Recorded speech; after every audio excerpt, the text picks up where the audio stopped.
بسم اللہ الرحمن الرحیم الحمد للہ وکفیٰ وسلام علی عبادہ الذین اصطفیٰ اما بعد۔ کہنے کی اہلیت اور ہمت تو کچھ نہیں ہے اور کہنے کی باتیں بہت ہیں۔ ایک بات تو میں کل بھی کہہ چکا ہوں رات غالباً، اور چونکہ یہ منتظمہ کا اجلاس ہے اور تمام شرکاء جمعیت علماء کے خدام ہیں، اور خدام کا مطلب آپ سمجھتے ہی ہیں کہ تقریباً سبھی عہدے داران ہیں، یعنی خدام کہہ کر میں گستاخی نہیں کر رہا ہوں، بلکہ ایسا ہے جیسے کسی جگہ مدرسوں کے ذمہ دار جمع تھے، ہر آدمی کو اپنا تعارف کرانا تھا اور وہ کہتے تھے کہ میرا نام یہ ہے، میں فلاں مدرسے کا خادم ہوں۔ دو چار کے بعد ایک صاحب کھڑے ہوئے اور انہوں نے کہا کہ یہاں خادم کا ترجمہ محتمم۔ تو ایسے ہی آپ حضرات جمعیت کے خدام نہیں ہیں بلکہ ذمہ داران ہیں۔ تو آپ کے ذہن میں ابھی جو بات ہوئی ہے، پالیسی یعنی مقصد اور پروگرام واضح ہونے چاہیے۔ عام طور سے جمعیت علماء کے سلسلے میں عام مسلمانوں کا نہیں بلکہ جمعیت سے تعلق رکھنے والوں کا تصور بھی بڑی حد تک محدود ہے، اور معلومات اس سے بھی زیادہ محدود ہیں، اور اس کا یہ بات تجربے سے سمجھ میں آئی۔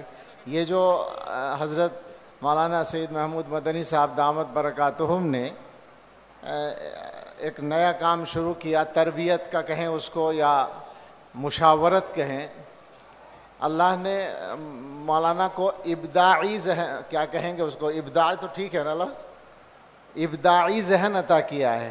نئے کام، ضرورت کے مطابق نئی ضرورت کی چیزیں سامنے لانا اور ان کو کرنا۔ یہ میں تعریف کے لیے نہیں کہہ رہا ہوں بلکہ اس لیے کہہ رہا ہوں کہ آپ سمجھیں بات کو، کہ کچھ چیزیں جو نئی آ رہی ہیں ان کی حقیقت کیا ہے۔ تو یہ جمعیت علماء کے سلسلے میں مشاورتی پروگرام یا ورکشاپ کے نام سے جو پروگرام ہو رہے، جیسے ابھی پونچھ میں ہوا، اس سے پہلے کیرل میں ہوا، اس سے پہلے دہلی میں ہوا، تو ان میں شرکت کر کے ہمیں خود پتہ چلا کہ ہم کتنے پانی میں ہیں، جمعیت علماء کے بارے میں ہم خود کتنا جانتے یا سمجھتے ہیں۔ وہ بہت ساری چیزوں کا معلومات میں اضافہ ہوا۔ آپ کے لیے یہ موقع ہے، جیسے پریزنٹیشن بھی کچھ یہاں ہوا ہے تھوڑا بہت، اس کے علاوہ تجاویز سے بھی آپ سمجھ سکتے ہیں جمعیت علماء کے دائرۂ کار کو، کہ جمعیت علماء کا کن کن موضوعات تک رسائی رکھتی ہے اور کہاں کہاں تک وہ اپنی بات کہتی ہے۔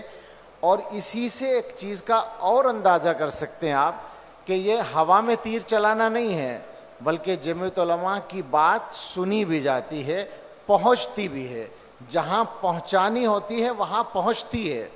اور یہ بات ہم معلومات کی بنیاد پر کہتے ہیں کہ یقین کے ساتھ پہنچتی ہے، اور اس کا تجزیہ ہوتا ہے اور اس کو سمجھا جاتا ہے، اور اس کے میسج کو جاننے کی کوشش کی جاتی ہے۔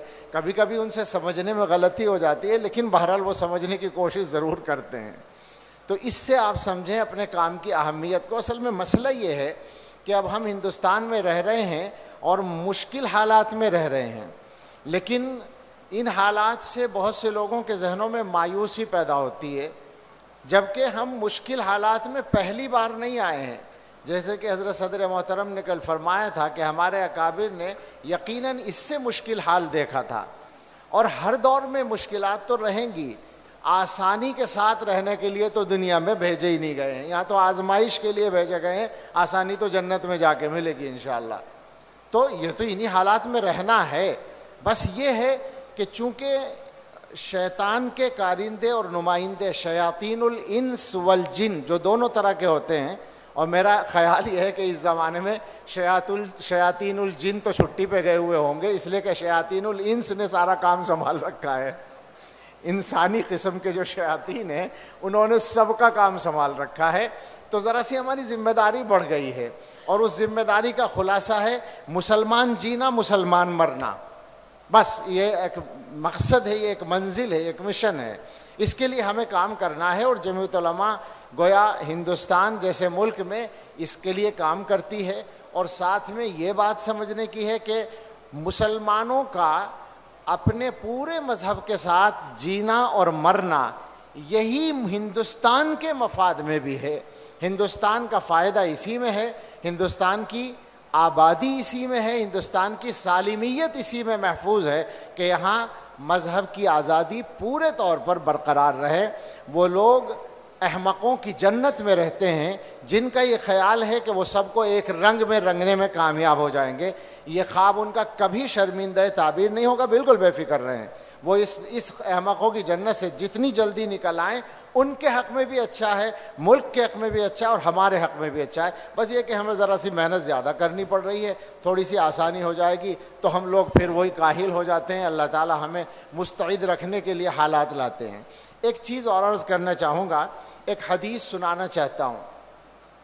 تقریباً جنوری کے مہینے سے اب تک کم سے کم 150 جگہ بیانات کیے ہوں گے اور اس میں اکثر میں 90% بیانات میں یہ حدیث پڑھی ہے, ایسا سمجھ کر کہ اس کو پہنچانا ضرورت ہے ہم سب کی, ہمارے مسلمان بھائیوں کی.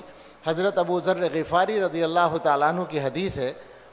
وہ رسول اللہ صلی اللہ علیہ وسلم سے نقل کرتے ہیں اور وہ اللہ تعالیٰ سے, یعنی حضور علیہ السلام اللہ کی طرف سے بات کر رہے ہیں, حدیث قدسی جس کو ہم کہتے ہیں. اللہ تعالیٰ مخاطب ہیں اپنے بندوں سے, فرماتے ہیں کہ یا عبادی انی حرمت الظلم علی نفسی وجعلتہ بینکم محرما فلا تظالموا. میں ترجمہ ہی کروں گا تقریباً. اے میرے بندو, میں نے اپنے اوپر ظلم حرام کر رکھا ہے. حالانکہ اللہ تعالیٰ کچھ بھی کریں وہ ظلم نہیں ہوگا, لیکن جس کو تم ظلم کہتے ہو میں وہ بھی نہیں کرتا. میں نے اپنے اوپر ظلم حرام کر رکھا ہے اور خود تمہارے آپس میں بھی ظلم کو حرام کیا ہے, لہٰذا ایک دوسرے پر ظلم نہ کرو. اس مضمون کو سارے علماء ہیں تفصیل میں لے جائیں. ایک تو یہ دیکھیں کہ ہم سے کتنا ظلم ہوتا ہے اور کہاں کہاں ہوتا ہے. گھریلو انصاف پر بھی جائیں, سماجی انصاف پر جائیں, اداروں کے اندر انصاف پر جائیں. اور یہ بھی ذہن میں رکھیں کہ ظلم ہمیشہ طاقتور سے ہی نہیں ہوتا, کمزور سے بھی ہوتا ہے. یعنی ظلم طاقتور کرتا ہے عام طور سے, لیکن اس کے جواب میں کمزور کا جو جواب ہے وہ بھی کبھی کبھی ظلم کی حد تک پہنچ جاتا ہے. میں اس کی تفصیل میں نہیں جا سکتا, اس کے لیے 1 گھنٹہ چاہیے. میرے بندو, میں نے اپنے اوپر ظلم حرام کر رکھا ہے, تم پہ بھی ظلم حرام کیا ہے, آپس میں ظلم نہ کرو. اور اس کے بعد اللہ تعالیٰ نے ہمیں, صحیح بات یہ ہے کہ ہماری اوقات بتائی ہے اور اپنا مقام بتایا ہے. یا عبادی کلکم ضال الا من ہدیتہ فاستہدونی اہدکم. اے میرے بندو, تم میں سے ہر ایک گمراہ ہے سوائے اس کے جسے میں ہدایت دوں. مجھ سے ہدایت مانگو, میں ہدایت دوں گا.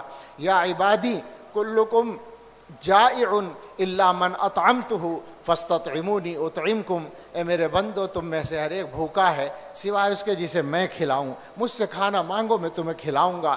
یا عبادی کلکم عار الا من کسوتہ فاستکسونی اکسکم. اے میرے بندو, تم میں سے ہر ایک برہنہ ہے, بے لباس ہے سوائے اس کے جسے میں لباس پہناؤں. مجھ سے لباس مانگو, میں تمہیں لباس پہناؤں گا. یا عبادی انکم تخطئون باللیل والنہار وانا اغفر الذنوب جمیعا فاستغفرونی اغفر لکم. اے میرے بندو, تم دن رات گناہ کرتے ہو اور میں سارے گناہ معاف کرتا ہوں, مجھ سے معافی مانگو, مغفرت مانگو, میں تمہاری مغفرت کروں گا.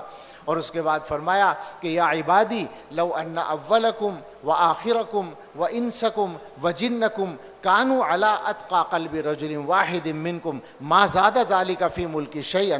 اگر سارے انسان اول سے آخر تک تمام جنات سب سے زیادہ متقی انسان کی طرح بن جائیں, محدثین نے کہا کہ جیسے محمد صلی اللہ علیہ وسلم کی طرح بن جائیں, تو اس سے میری طاقت میں یا میری بادشاہت میں کوئی اضافہ نہیں ہوگا, میں جتنا بڑا ہوں پہلے ہی ہوں.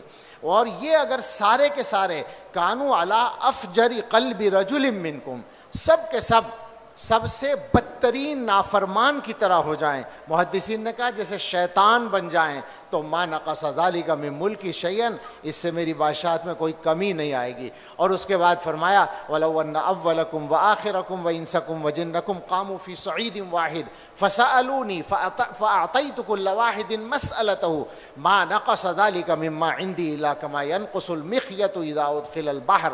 اگر یہ سارے لوگ انسان و جنات اول و آخر سب ایک میدان میں کھڑے ہو جائیں اور مجھ سے مانگیں اور میں ہر ایک کی خواہش پوری کر دوں, جو کچھ مانگے وہ میں اس کو دے دوں، تو ان سب کو دینے سے میرے خزانوں میں اگر تم کہو کمی تو ایسی کمی آئے گی کہ جیسے سوئی سمندر میں ڈال کے نکال لی جائے تو اس کے پانی میں کیا فرق آئے گا، اگر ایک گلاس میں بھی سوئی ڈالی جائے، سوئی بھگونے کے لیے ایک بوند بھی زیادہ ہے، ایک قطرہ بھی زیادہ ہے، کوئی کمپیوٹر نہیں کہہ سکتا گلاس میں کوئی کمی آئی، تو سمندر میں ایسی کمی آئے گی میرے خزانوں میں جیسے سمندر میں سوئی ڈال کر نکالنے سے آتی ہے۔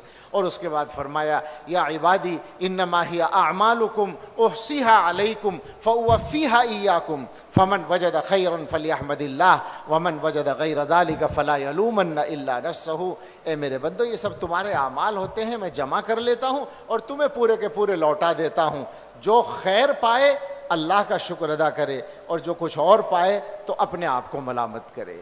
یہ وہ پیغام ہے جسے ہم سب کو پڑھنے کی ضرورت ہے اور ہر جگہ نافذ کرنے کی ضرورت ہے۔ اللہ بے نیاز ہے، اللہ کو ہم میں سے کسی کی ضرورت نہیں ہے، اور ہمارے ہاتھوں میں اللہ تعالیٰ نے جو ذمہ داریاں دی ہیں وہ ہماری ذمہ داریاں ہیں، ہماری حکومتیں نہیں ہیں۔